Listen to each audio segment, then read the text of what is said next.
Hello, everybody. Welcome to Vision Serve Alliance training webinar. Title here is There is OT and Assistive Technology. I am really delighted. We have a lot of folks on the call today, so I am delighted at the response. Some folks on the call are really new to Vision Serve Alliance, so I just want to extend a real hearty and warm welcome if this is your first webinar with Vision Serve Alliance. Please continue to look towards our webinar series to see if other titles interest you, but we are very, very happy to have you here. Let me take one moment and just identify Vision Serve Alliance as the membership organization for not-for-profit associations that provide services to folks who are living with blindness and vision loss. And a moment of advertising is to let you all know that Vision Serve Alliance is having our annual leadership conference this April and early May, the last week of April, first week of May.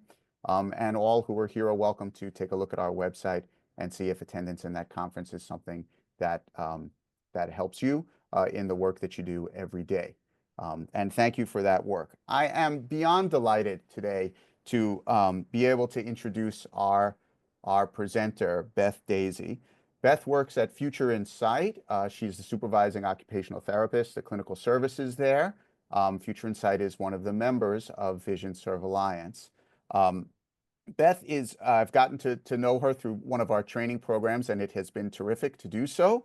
She is a licensed occupational therapist, but she also holds secondary certifications that really make a person like Beth the gold standard for folks who work in this field with people who are living with blindness and low vision. So Beth is an occupational therapist. She's also a certified low vision therapist.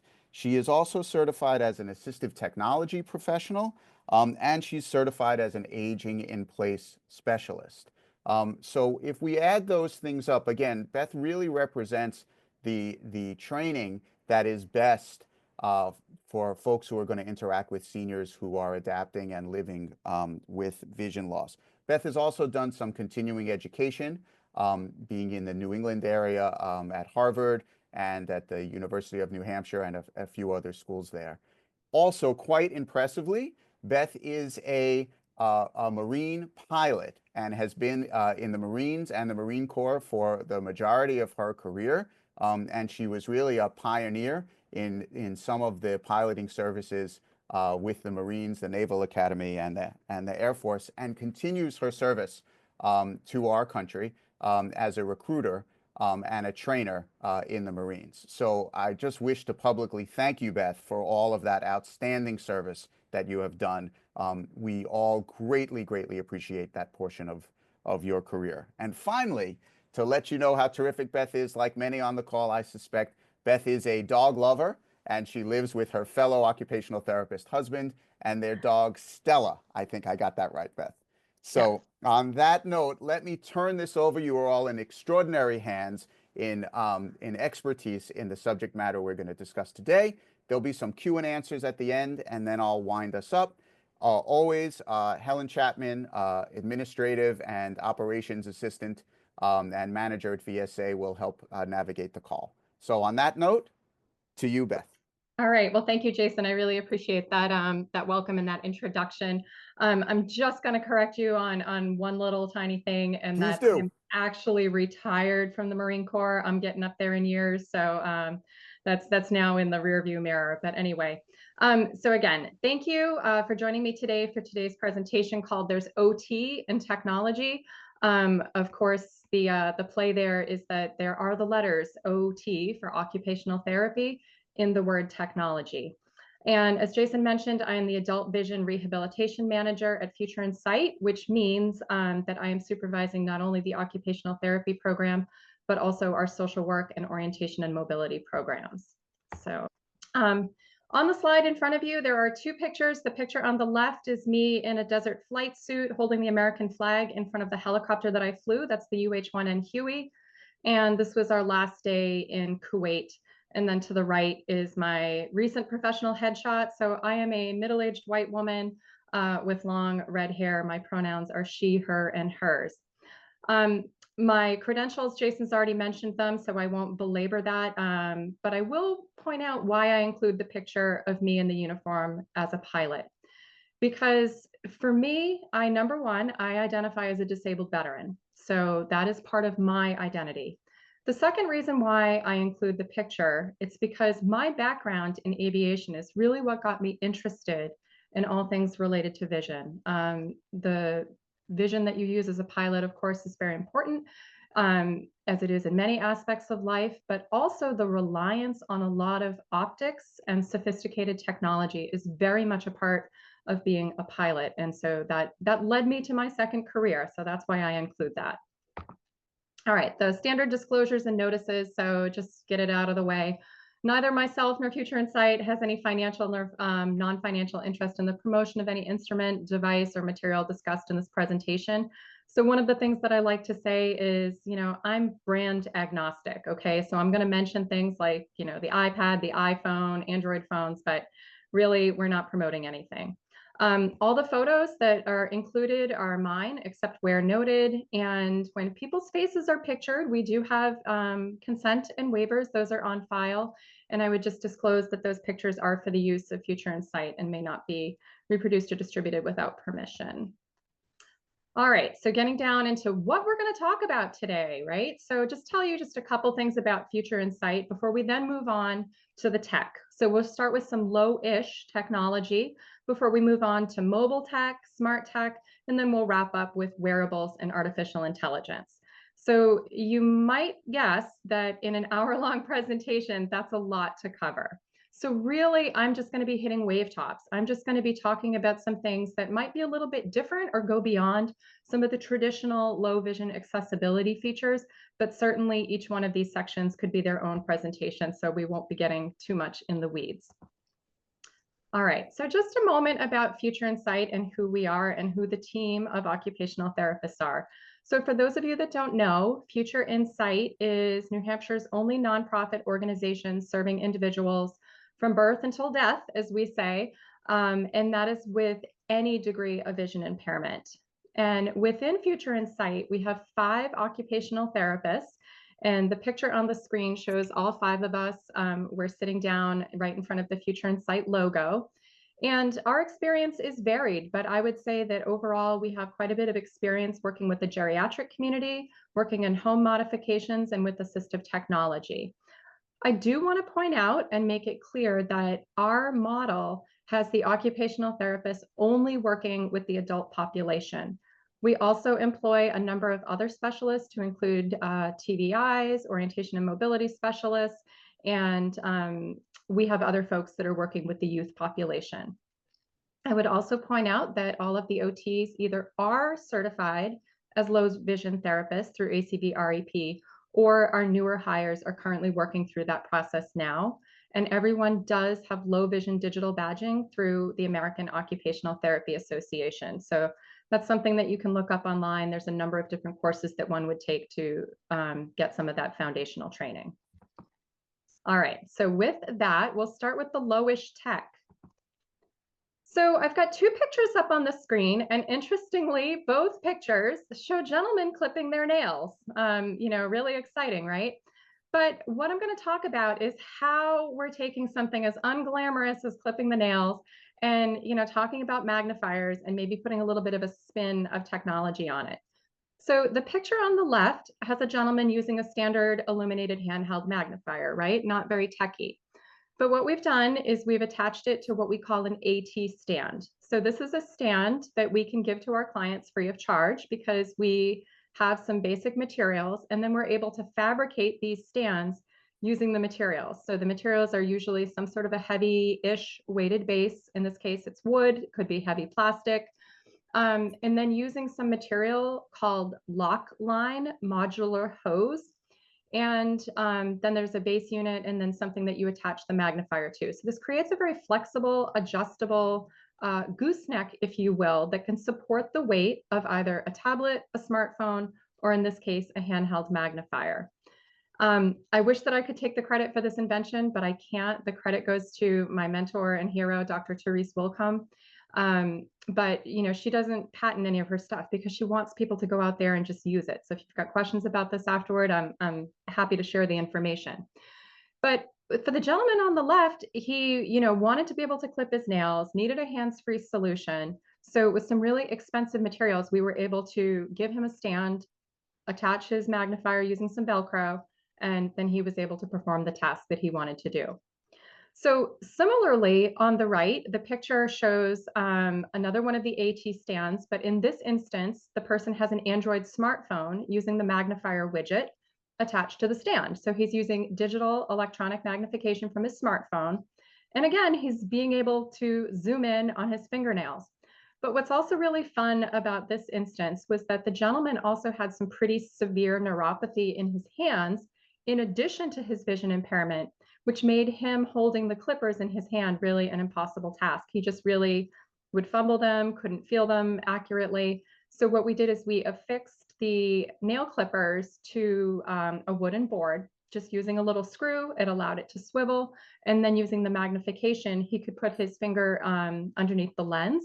And then using a much more gross motor function of simply pressing down the lever with the palm of his hand, he was able to manipulate the clippers in a way that he wouldn't have been able to do if he had to hold the clippers in his hand. All right, so lowish technology, kind of, elevated. All right, and then again, speaking of elevated, we have an iPad that's elevated using a commercially sourced iPad stand. These are out there. You can find them all over on Amazon for really good prices.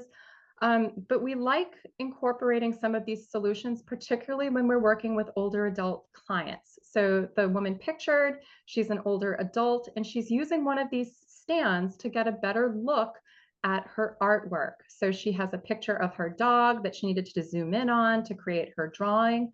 And then she's able eventually to then zoom in on that drawing to complete her painting.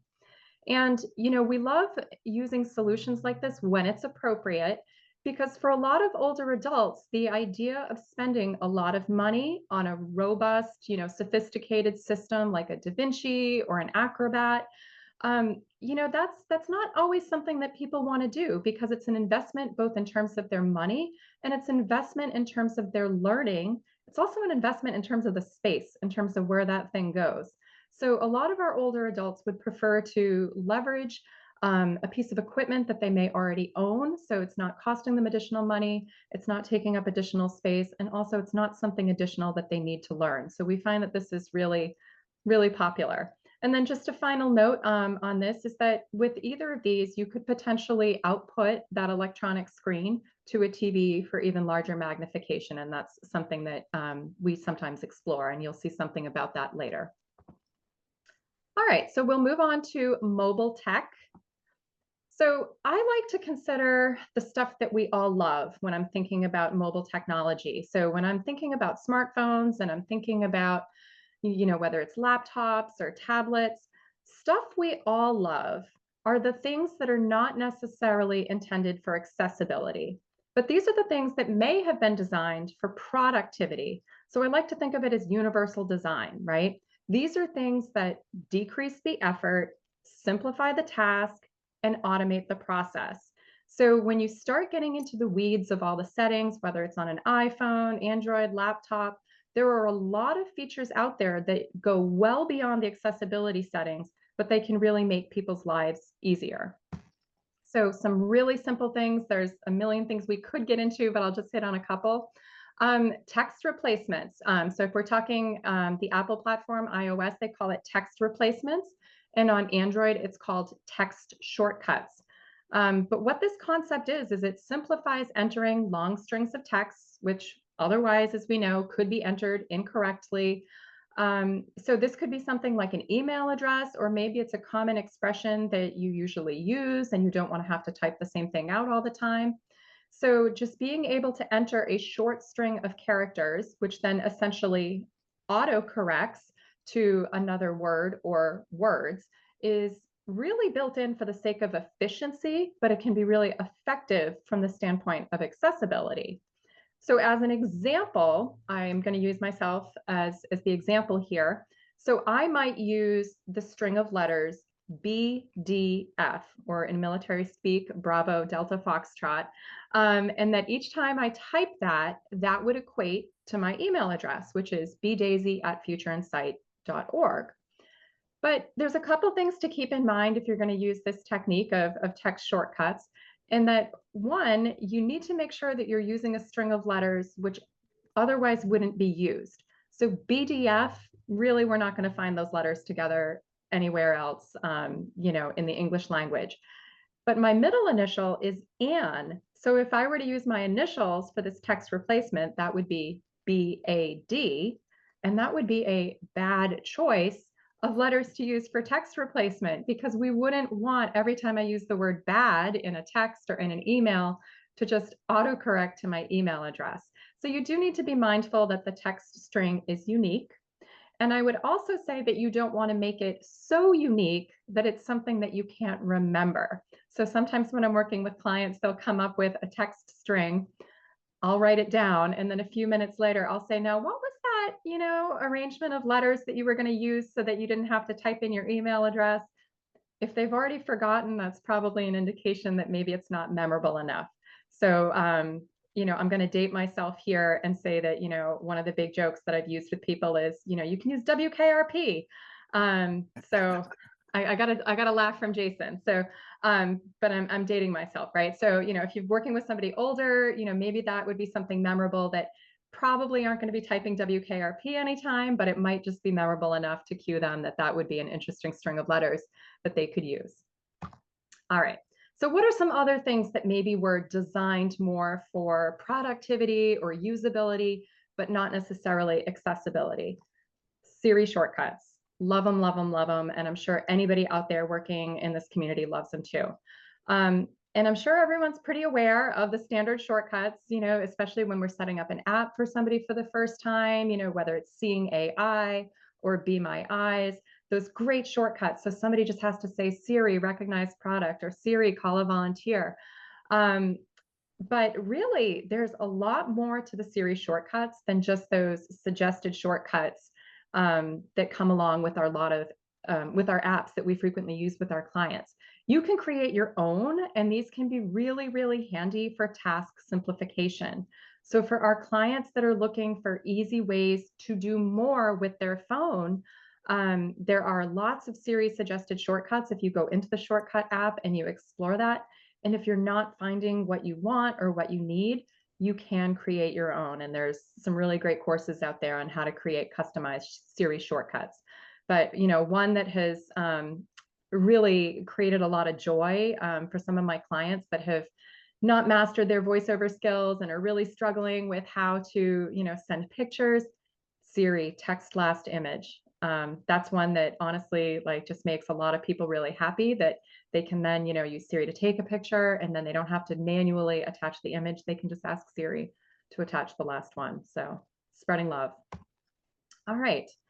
So continuing on with some mobile technology, I want to talk about like maybe some more complex cases. So things that maybe are a little bit unexpected, and maybe some of these will be new to folks.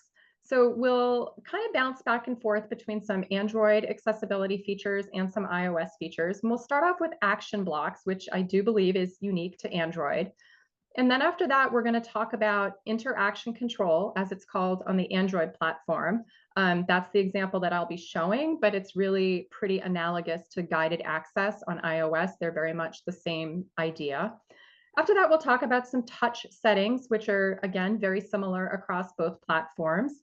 Then we'll talk about assistive touch, which is what it's called on iOS, and its comparable is assistant menu on Android, before moving into custom user interfaces, UIs. And that's been around actually for a really long time on Android. And that's a really nice segue to assistive access on iOS, because really assistive access is a custom user interface. Apple was just a little late to the game. Nobody likes to hear that.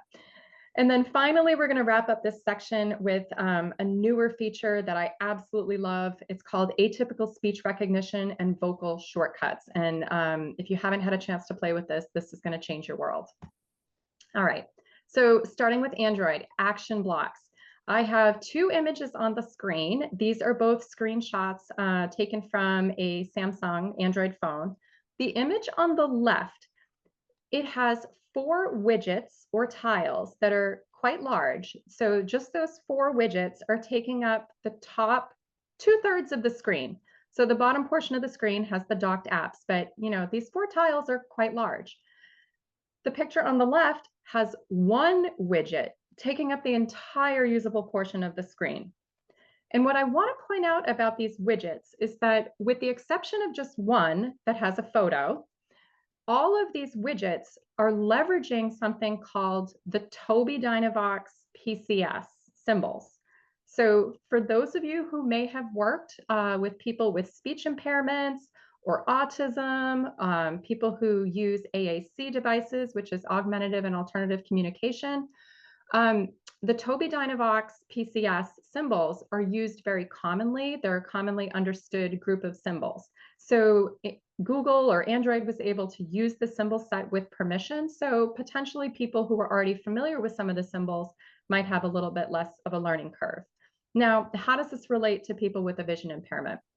Well, someone with a vision impairment might want to have the first choice option of using voice to control their phone, whether it's to control music, make a phone call, activate some smart home features. But if they don't have speech, or if they don't have intelligible speech, a lot of those options are lost to them. So this is a way for people who may not have speech production, or who may not be able to remember the needed commands to execute a function. This is a way that we can custom create some very large, easy to target, high contrast, and scalable and adaptable widgets to perform functions either on somebody's phone or to speak commands that can then control somebody's smart home devices. So to talk through these specific examples, the upper left icon, it's a person holding like a Walkman, and it says music. And this would be used in an instance where somebody can press that widget and then it performs a function, that function being to play music from an app on the person's phone. The next widget to the upper right is 911. So as you might imagine, the person presses that, it calls 911. Coffee timer, I was laughing from my husband's, Alexa, set a coffee timer for 4 minutes, okay? Just something just to show that this could be used to command a smart home device, and it could be for anything you want. It doesn't have to be controlling something on the phone. And then finally, that other example is call mom. And that's actually a picture of my mom. So these are just things that you can do with the action blocks. And again, we're talking about, it's a simplified interface, high contrast, easy targets. So good for people that might have motor, cognitive, vision impairments. And then the example to the right really is just showing that we can use a very large target, something very large. So even for people with very limited vision, but who still have usable vision, but may not be able to remember or speak the command, Alexa, turn on lights, simply hitting this icon will speak the command out loud, and then Alexa will respond. All right, so those are kind of fun. Now getting on to interaction control. Now this gets a little dicey, right? I didn't realize this was going to be controversial, but I want to get the disclaimer out of the way. There's a couple features that we're going to be talking about that I want to make it absolutely clear that we are not looking to take away anyone's autonomy, okay? So interaction control, I prefer to consider it as a way to enable somebody to interact with their device in an errorless manner. And I think that that's an important distinction. So if you're kind of lost on me there, let me explain. So interaction control and guided access are both features which are used to essentially disable portions or the majority of the screen, and that only certain portions of the screen are still functional. So there are two pictures on the screen. The picture on the left is showing an Android tablet. It's got the Bard mobile app pulled up, and it's got a James Patterson novel, Roses Are Red, pulled up. The image on the right is showing the Libby app, and it has a Tom Clancy novel. It's got Code of Honor. but there's a subtle blue veiling to the image on both of these screens. Almost the entire screen on both of these images is light blue. The only exception that's not, doesn't have that veiling is the play stop button. That has been left intact. Now, this feature, this interaction control on Android, guided access on iOS, it's completely customizable. Let me give you an example of how this was being used in real life. The client was an elderly woman. She had severe glaucoma. She had some speech impairments, and she also had severe dementia. Her goal was she wanted to be able to play and pause her talking books at will. She was not going to be independent in, downloading the books or setting them up, queuing them up. She lived with her husband. Her husband was happy to do that. But she got very frustrated when she had her, either Bard or the Libby app open in front of her. And because she was very sensory seeking, she would touch different buttons. It would, fast forward, it would rewind, it would jump around, it would, leave the page. It would do things that she wasn't intending to do.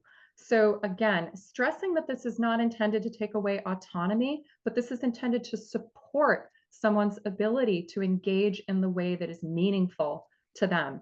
And so this intervention really allowed her to be able to, sit and pause her book when she had to go to the bathroom.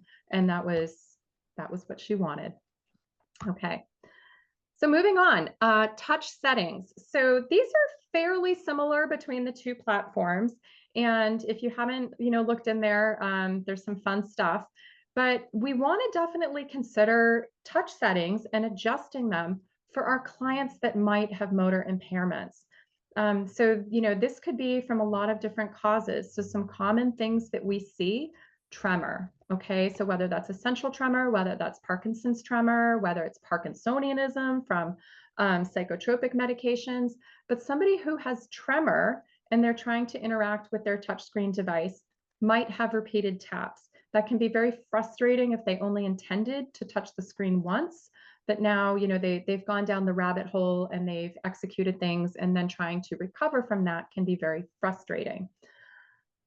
Someone might have ataxia, so it may be a little bit different from repeated taps in the same location, but somebody who is ataxic or who has uncoordinated motor movements, might accidentally touch parts of the screen that they're not even intending to touch. However, they might be able to eventually get their finger to the right location on the screen. And then when they do so, it might be nice if then that action took place. So what we can do is we can adjust what's either called the dwell time, that's on Android, or the hold duration on iOS, such that those accidental touches are not registered by the smart device. We also have some instances where people might have slow motor control. So again, this could be due to a number of conditions. It could be related to Parkinson's. It could be related to depression, maybe just old age. Maybe, their hands just move slow. So always really nice to consider, what is their double tap interval, right? If they're not successful with their voiceover skills because their double taps are too slow, adjusting that double tap interval is going to give them a greater chance of success in continuing with that training, as opposed to just getting frustrated because they can't get their taps fast enough. And then finally, there's some other ways that we can adjust people's devices. This could be due to things like muscular dystrophy, cerebral palsy, ALS, and how their motor impairments present is going to determine whether we want to maybe only register the first touch, right? This would be important for somebody who can bring their finger down accurately so they can touch the correct thing on the screen. But then maybe their extensor muscles are weak and they don't really have the ability to pull their finger off, and instead they have to slide it off the screen. So we would only want to recognize the first touch. Conversely, somebody who might have muscular dystrophy might have to drag their hand slowly onto the screen, and then they're able to lift their finger off. So we may only want to recognize the last touch. So this does take some trial and error. And just a word to the wise, I would highly recommend that if you're going to be adjusting touch settings, that you make sure to note what the current settings are before you change them, because we're sometimes talking about making adjustments in terms of milliseconds. So even small changes can make a big difference. But then if you get away from the baseline, if you start trending in a bad direction, you need to know how to work your way back to where you were getting good results. So it's important to document your changes as you make them. All right. Moving on to some things that were absolutely 100% not invented for people with vision impairments, but we use them anyway. So this is an example of assistive touch, and that is on the iOS platform, and it goes by Assistant menu on Android. And I've got two pictures on the screen. The picture on the left is showing a woman's iPhone screen projected onto a large screen television. I believe it was around 47 inches. And the picture on the right is a zoomed in version of that. And I've got a couple items circled, and I'll talk about that. So this is not the go-to answer for everyone, certainly. In this instance, the woman needed a large degree of magnification. She struggled with the zoom gestures. She was not in the market for replacing her, iPhone with an iPad. She did not want to learn voiceover. So we'd kind of been through the standard choices of some things that we might use to make her device, quote, more accessible. But this is what we finally landed on. This wound up being an economical, easy to use intervention that required very, very little training, and it worked for her. So in this instance, it was about $30 of materials, which included an adapter from her iPhone so we could connect with the HDMI cable. And then we also used a Bluetooth mouse. So the HDMI cable, that might make total sense, that and the adapter, right? We've got to somehow get the image to the television. I know there's people out there saying, yes, you don't need the HDMI cable. Yes, I know, but we were going for the simple solution. This woman kept saying, I'm not good with tech. I'm not good with tech. So we didn't want to worry about, streaming wirelessly or doing any of that. It was a cable was the right answer. But so why the mouse? Well, when you've been using your phone and you are used to touching things, and now all of a sudden your phone is kind of up on a shelf and it's magnified really huge because it's up on a large screen television. You still have to figure out what you're touching on the screen and how to touch it. So now just because you can see it doesn't mean that you can interact with it. So yes, some people might still be able to coordinate, the touches on the screen if they're looking at the large screen, but that's really hard to do. So the answer for her was a Bluetooth mouse. So the picture on the right is highlighting that there is a mouse pointer there, and that was how she could click and interact with the different icons and elements on her screen. And then that brings up the reason for the assistive touch menu. So when your phone is kind of, out of hand's reach and it's kind of put away, it's on a shelf, it's tethered to the screen, all those things that you would normally do on your phone, like swiping between different pages or maybe hitting a home button, it becomes very awkward to now physically engage with the phone. So the assistive touch menu allows for all of those functions, all of those gestures that you would normally do, with a swipe or touching the hard keys or a home button, allows you to accomplish that through interacting with the menu. Now, obviously, this would not be a good choice for somebody with very severe vision loss, but it's just, again, one of those tricks to keep in your bag for the, quote, right client. All right. So custom user interfaces. I've got 3 pictures on the screen, and these are all from the Big Launcher and Big Phone interface. So this has been around for a while. The screenshot on the left is showing the Big Launcher user interface. So it's showing 6 different graphical icons or tiles, along with some, very large print, high contrast information, the date, the time, the battery. And the picture in the middle is showing the really large print that you can get when you're using the Big Launcher interface, to get the list of all your different apps. This print setting, which is quite large, I would say it's comparable to one of the larger sizes that you would get on somebody's iPhone, before you really max things out. But what's really important to note is most Android phones do not have font sizes that are scalable as large as the iPhone. So this sort of interface does bring some good and unique capabilities to the Android platform. Finally, the picture on the right is showing the big phone interface that can be used with the big launcher user interface. And again, it's just something that is very simplified, very high contrast. And as we sometimes say, it's senior friendly, but it's also low vision friendly. Again, just for Android.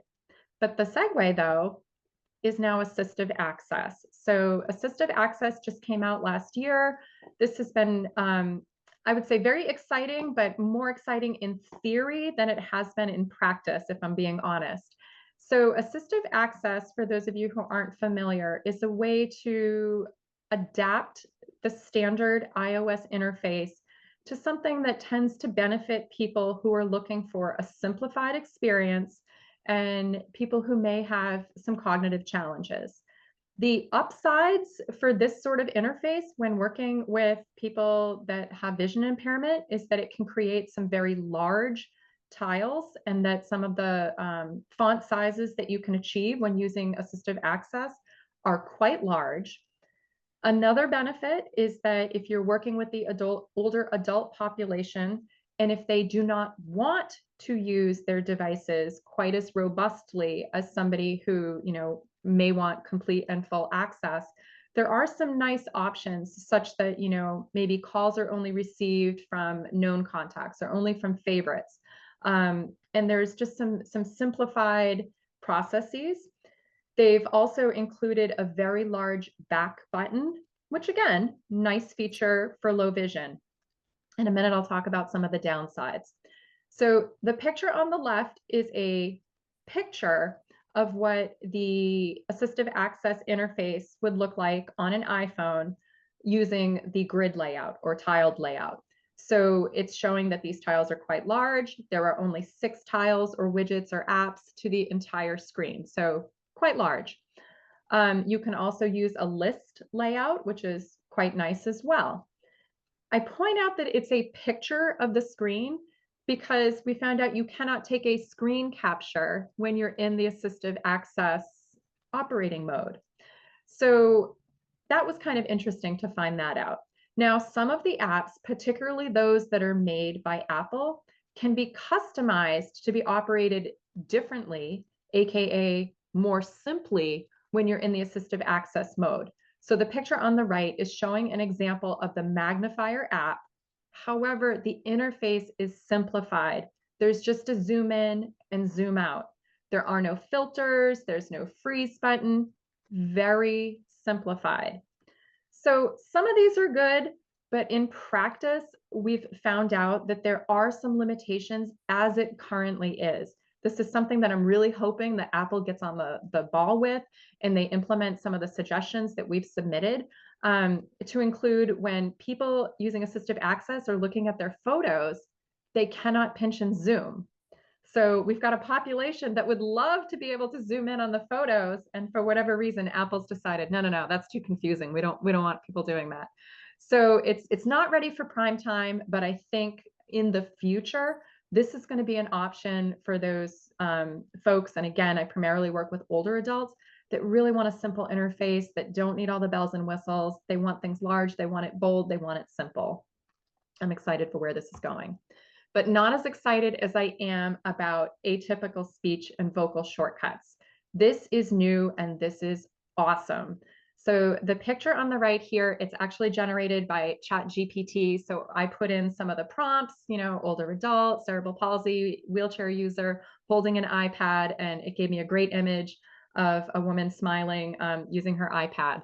And when I worked with this woman, she had some, limited goals, and things that she wanted to do were to start and stop her iPad, playing the talking books, as well as to be able on her iPhone to call her mom, call her sister, call her caregiver. Those were the really important things she wanted to do. But she had motor impairments from CP. She had severe vision impairment, almost no usable vision. She had cognitive impairments. She was operating at the level of a small child from an executive functioning standpoint. So using voiceover between the motor impairments and the cognitive impairments was not something that we assessed as being likely. And her speech was very difficult to understand. And that's where the use of Siri, traditionally, it's got to be able to understand what you're asking for. So the first line to combat that for somebody with minor speech impairments would be the new feature to listen for atypical speech. So if somebody has maybe just not typical speech, you can try that. That might take care of everything. And then maybe Siri plays nice. It's wonderful. This woman, on the other hand, her speech was really only understandable to those that worked with her regularly. So close family and her caregivers. So listen for atypical speech wasn't going to cut the mustard. However, vocal shortcuts essentially equates an if this, then that approach to speech recognition. So the idea is as long as the way the person says what they need to say, as long as they say it consistently, you essentially program that whatever it is the person is saying, even if it's a grunt, even if it's not intelligible, it equates it to something that you type in. So she would make her request to call mom, which again, not intelligible, but it was repeatable. She was consistent. And we programmed it to recognize this vocal shortcut. So when she said that, voila, the Siri functions worked. So this is new. This is a long time in coming. And if you've ever been really frustrated about people not having the same access to things because of their speech, this is great. All right. So I'm just keeping an eye on the time. So moving to smart tech, smart home. We love it. I hope you love it as much as I do. We're using it a ton. So I'm talking about Alexa type devices, just, Echo, Alexa, Alexa Show, all of them. So this picture here is showing one of our occupational therapists, Jillian. She's working with a client. They were doing some training with her smart home device, getting some things set up. I'm sure a lot of you are using this. These are just some examples of the things that we use pretty regularly. Appointments, reminders, and routines. They're subtly different. If you don't know the difference, your clients probably don't know either. And it's really important that people do understand when to use appointments, when to use reminders, because they're different. And then routines, right? Setting up maybe an Alexa good morning routine. This is great for people with cognitive impairments who may not be able to read a calendar, right? May get confused about what day it is or what appointments they have. So you can set up a routine where all they say is Alexa, good morning. And then perhaps it orients them to, oh, good morning, Pam. Today is Wednesday, March 12th. The weather is going to be sunny with a high of 40 degrees. Your appointments today are yada, yada, yada. And that's fully customizable, and it's something that can really help people stay oriented and stay on top of their appointments. Sticky notes. Love this. For those of you who haven't played around with it, you're basically telling Alexa to just remember something that otherwise, might have been written down on a piece of paper, but that person can't read it. So you would just say, Alexa, take a note. Then when you want to retrieve that, you could either say, Alexa, what are my notes? Or in the case of one thing that I did for a woman, she wanted to be able to remember, this is real, what the ratio was of instant mashed potatoes to milk. That was very important to her. So we made an Alexa sticky note. So then she would say, Alexa, what's my note about mashed potatoes? And it would give her the answer. Amazing. And then, of course, all the usuals, the timers, the alarms, music and entertainment, facts and information, and news. We love smart home. All right. This is a shout out to all the New Englanders out there. I've titled this Wicked Smart Home. And yes, you have to say it wicked smart if you're from New England. That's just a joke. I'm poking fun of the accents that some of us have, or some of us may have had in the past, myself included. But when we're talking about, wicked smart home, I think I got a laugh there from somebody. What I'm getting at is that, there's an app for that, right? As the expression goes. So the picture on the screen is showing a screen capture of a dishwasher app, right? And if that makes your head explode, well, it kind of makes my head explode too. But a lot of new appliances have an app. They're Wi-Fi connected, right? The future is here. So I know that people in the community for a long time have been not happy about all the kitchen and household appliances that have touch screens, right? They're tricky. You can't put bump dots on them like you want. You can't drag your fingers over them. But as we've gotten more sophisticated, these touchscreen devices now have apps. And amazingly, a lot of those apps are accessible. So if we just stay stuck in the old mindset of saying, oh, touchscreen equals bad because we can't put bump dots on that, we're missing out on maybe some opportunities for people who are voiceover users, who are talkback users, to be able to use their devices more robustly. Because if we're only marking a couple settings with bump dots, well, what are all those other settings? What if it's that one time a year when I want to wash my fine china and I want to do it on the delicate cycle? So the app allows for actually greater accessibility than the traditional setting. And oh yeah, because it's Wi-Fi connected, you can actually connect this to Alexa. So wouldn't you know it, more and more appliances, you're able to just, you pop the tablet in or you pop the dishwashing or laundry soap in, and hey, it's Alexa, start the dishwasher. Okay. So yes, I know that there's a lot of resistance to some of these new things, but I'm trying to find the bright side. All right, so pivoting now to wearables and artificial intelligence. So this is the hot topic of the day. So Meta glasses, we love them. A lot of people love them, and there's been tons written, lots of groups out there, lots of information. We're using them too. And although the picture of this gentleman, he's a younger gentleman in his 40s wearing the Meta glasses. The oldest client that I've worked with so far, she's 89 years old and she is crushing it with the Meta glasses. So these are not just for the young hipsters that Mark Zuckerberg was thinking about when these were invented.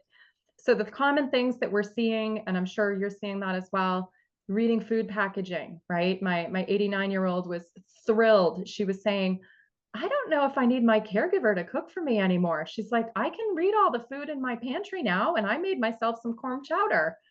So this is independence. So reading food packaging, reading mail, it's phenomenal for the integration with Be My Eyes, right? Calling a volunteer, just using your voice, calling, texting, and for those who are so inclined, posting photos to Meta or Instagram. It makes it really simple, really seamless.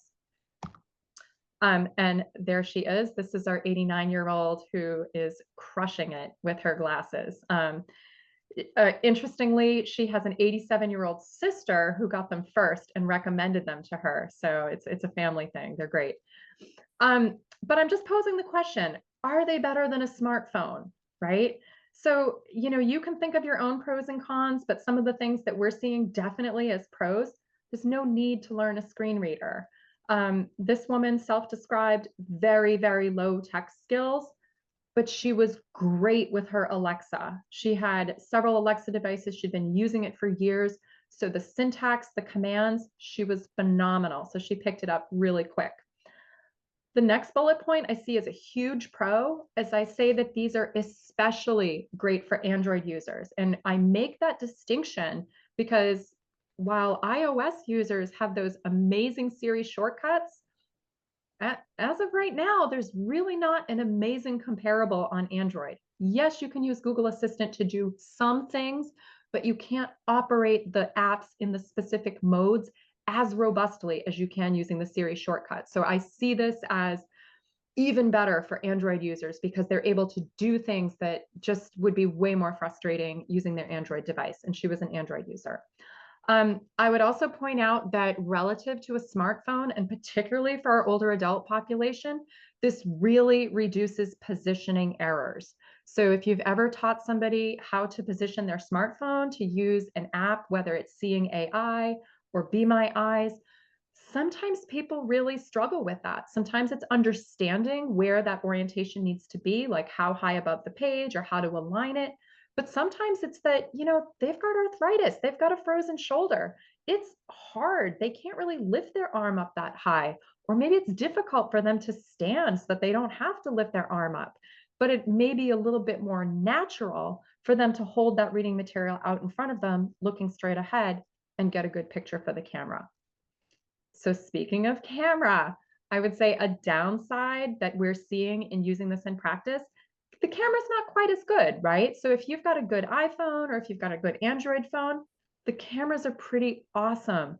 So we're kind of taking a step back in terms of camera and image quality. I mean, it's good, but it's not as good. And I would say that in low light situations, particularly when you're calling a volunteer, the user has to be really mindful that, they may not need the light, but if they're trying to get something illuminated so that a volunteer can see it, they may need to get some light on.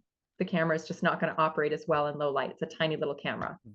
And then finally, for our clients that do not have intact speech, this does require that you have intact and understandable speech. So we just had talked about the vocal shortcuts and atypical speech with the new iOS. Unfortunately, we're not there yet with the Meta glasses. So there's no comparable feature to adjust for people that may have non-standard speech patterns. And then finally, wrapping up with some wearables and some AI. So I'd like to point out that, because we're a nonprofit, we don't want to invest our money in buying lots of expensive wearable devices. We would rather that money go out to serve our clients. However, we maintain some pretty good partnerships with people whose job it is to buy those items. So the picture on the left is showing a couple of our OTs with a vendor that we know who works in low vision. And we invited him to the office, and he provided some training on the eSight Go. So we were able to get our hands on that, get some experience. And then the picture on the right is showing another couple of our occupational therapists. This was another training day with the president of our board, Dr. Dorothy Hitchmoth. She's an optometrist. And we've got multiple different devices that we were able to use in person. I think we've got the Idaptic glasses, the Envision glasses, Echo frames, Orcam.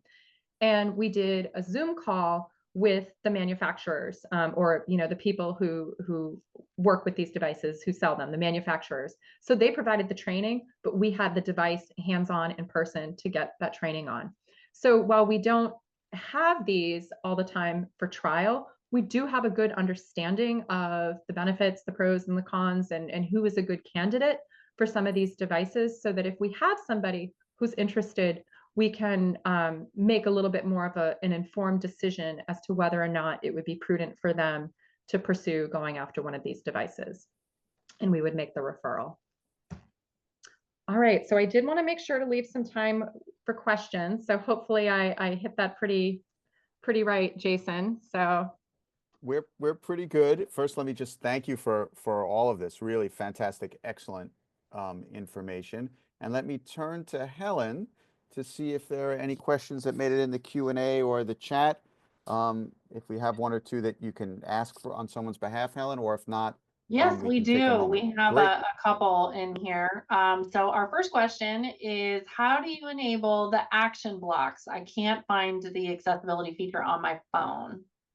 good question. It's not an accessibility feature. It's an app that you have to download. So if you go to the Play Store on your Android device, type in action blocks and you should find it. And it's made by Google, so that'll let you know that it's the right one. Okay, great. Anicio, he just had a comment. He said, excellent presentation. This clearly shows how much the field gains from having OTs as part of their interdisciplinary team. And then we had one more question. It says, what is the basic cost of the Meta glasses? All right, shop for sales. So I bought a pair, Black Friday sale. I paid $240. The going rate on Amazon, when I just checked a couple days ago, it's like $299 for the basic model. And then I think they've got, some spiffier models that are pushing $340. And I have looked at secondhand websites like eBay and Poshmark. The prices are obscene. They're actually sometimes selling them more than you can, more than what you would pay for on Amazon. So I would say that wouldn't be smart. The other cost that you would want to consider is that it does have to be used in conjunction with somebody's smartphone. So if the person is not already a smartphone user, that is an additional cost. Furthermore, with that older woman specifically, she had a very old Android phone, and before she purchased the glasses, because she was pretty sure she wanted them, we checked to see whether the app was compatible with her old Android, and it was not. Because if you think about it, it's requiring a lot of processing capabilities. So the phone that it's basically tethered to has to be newer. But she was able to get a newer Google Pixel. And so that cost needs to be considered. I would also point out that for somebody who is low vision as opposed to no vision, you're then going to need to consider the cost of potentially going to an optical shop or working with an optician to put your corrective lenses in them. So for somebody that's, no vision, they just buy the glasses and they can get either the tinted or the clear, but it becomes rather cumbersome for somebody who still has usable vision to constantly be switching between, their glasses and then the meta glasses. So there's a couple considerations that really factor into the cost. And then one more question was about the PowerPoint and if it would be posted. We will be posting the PowerPoint in a link in the YouTube video that we will post and send out to everybody that registered. Okay. Terrific. Any other questions? Oh, yep, I got a couple more. Okay. How do you determine correct lens color or possibility transitional lenses for clients who want to consider meta glasses? So I think that's something that's the prescription is going to be determined by their optometrist. So I'm not going to go down that road of determining their prescription, but the ones that you can get like from just straight off of Amazon, the Skylar model is slightly tinted up top and then transitions to completely clear at the bottom. I think that's just, user preference. But clearly that's a conversation, for their optometrist. But I've heard that lens crafters will work with the meta glasses to put people's correction in the frame. I'm sorry, I'm not sure if that answers your question, but it's Helen, if you have one more, take one more, and then I'm going to wrap us up. Yep, I've got just one more. It says this is specifically for Beth about her presentation and asking if you do an additional presentation for somebody, an older, aging individual who may be experiencing both vision and hearing changes. Would I do a presentation for them? I'm not sure I quite understood the question, so maybe that's something, Helen, that you can connect me with the individual afterwards so I can Sure. get a little more clarity on that. But yeah, I'm fascinated by that, but I think I'm missing it a little bit. So before I hand it back over to Jason, I do have a QR code up on the screen. So if you've got your smartphone, just throw in your camera app up there right now. We'll give you all my contact information, and I'm sure you'll be able to get it from VSA. So thank you. Absolutely. Yes, we'll send that out along with the presentation materials. Yep. Absolutely. So first, let me just a few things. First, Beth, it's WKRP in Cincinnati with Venus and Johnny on the radio, all controlled by Lonnie Anderson, who did a terrific job managing that crew of DJ rascals. So hopefully I get a laugh or some remembrance from others in the audience as well, but I know it quite well. Second, I really want to thank you and to point out a few things. Some of the VSA, the Vision Serve Alliance big data research identifies, especially in our senior population, forgive the clinical language here, but that seniors with vision loss live with a lot of comorbidities, 2 to 3 times more likely for any comorbidity that we can mention off the top of our heads, depression or stroke or mobility issues or arthritis or what have you. The crossover is tremendous. So a presentation like this that uses our assistive technology devices to assist folks living with vision loss, but also taking into consideration the comorbidities that they might be experiencing is really incredibly valuable. So I guess I'm reflecting that point and thanking you for the outstanding work that your team is doing in working with this population of seniors who have vision loss, but who we know are also living with other disabling or serious chronic illnesses. So thank you for that. And again, let me just thank you and welcome everyone to thank you for providing us with yet another excellent webinar. Attendance today has been terrific. It is this type of training that we're trying to expand Vision Serve Alliance into in our training webinars. So not only for the executive teams at our organizations, but also some of the clinical team and some of the management teams to be able to gain from the organization's participation in Vision Serve Alliance as well. So again, thank you for that. If people have some interest in a possible acknowledgement that they have participated in this training, please reach to Helen and I. We're working on some certificate programming where we can at least give a participation, proof of participation where folks might be able to get some continuing education on their own by proving that they've attended a seminar like this. So if that's interesting to you, I invite you to reach to Helen and I as well. We're in the pilot process of that, so it might take us some time to orchestrate it, but please know it is a possibility as part of your services that Vision Serve Alliance provides. On that note, I will let us conclude. Again, thank you to Beth. Thank you all for attending. Thank you to Future Insight for making Beth available to us. And I just want to underscore a really outstanding presentation by an outstanding A+ practitioner in our field. Beth, we are all lucky to have you in this community, and thank you for sharing your knowledge with us today. Thank you. On that note, we'll say goodbye to everybody. Thank you so much.